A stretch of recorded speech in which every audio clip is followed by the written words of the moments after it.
together at that point in time. As the ball passes, it's Partha টেস্টে রাহুলের out নিয়ে তুমুল বিতর্ক। ভারতীয় ওপেনার আদৌ আউট ছিলেন কিনা, তার আউটের রিভিউ সঠিকভাবে দেখানো হয়েছিল কিনা তা নিয়ে নেট দুনিয়ায় চলছে চর্চা।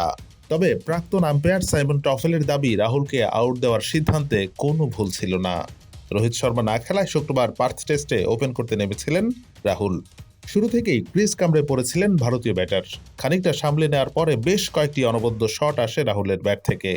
উল্টো দিকে পরপর 3 উইকেট পড়ে গেলেও রাহুলকে বেশ ভালো ছন্দে দেখা যাচ্ছিল। মোট 3টি বাউন্ডারি মারেন তিনি।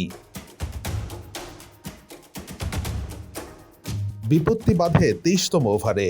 ওই ওভারে বল করতে আসেন ওজি পেসার মিচেল মার্শ। ওভারের দ্বিতীয় বলটি রাহুলের ব্যাটের খুব কাছ ঘেঁষে সোজা চলে যায় উইকেট কিপার অ্যালেক্স কেরির গ্লাভসে। সঙ্গে সঙ্গে আউটের আবেদন করে ওজি ব্রিগেড।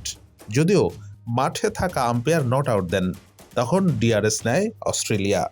রিভিউতে দেখা যায় সামান্য স্পাইক রয়েছে, অর্থাৎ ব্যাটে কিছু লেগেছে, কিন্তু বল লেগে স্পাইক হয়েছে নাকি ব্যাটে লেগে হয়েছে সেটা বোঝা যায়নি। অধিকাংশ ডিআরএস এর ক্ষেত্রে ডিআরএস এর সময় ব্যাটারের প্যাডও দেখা যায় রিভিউতে, কিন্তু পার্থ টেস্টে সেই প্রযুক্তি ছিল না। বিতর্ক জিয়ে রেখে আউট দেন থার্ড আম্পায়ার রিচার্ড উইলিংওয়ার্থ। রাহুল নিজেও আউট হয়ে বেশ অসন্তোষ প্রকাশ করেন। তার মতে ব্যাট প্যাডে লেগেছিল বলে শব্দ হয়েছে, ব্যাটে বলে হয়নি।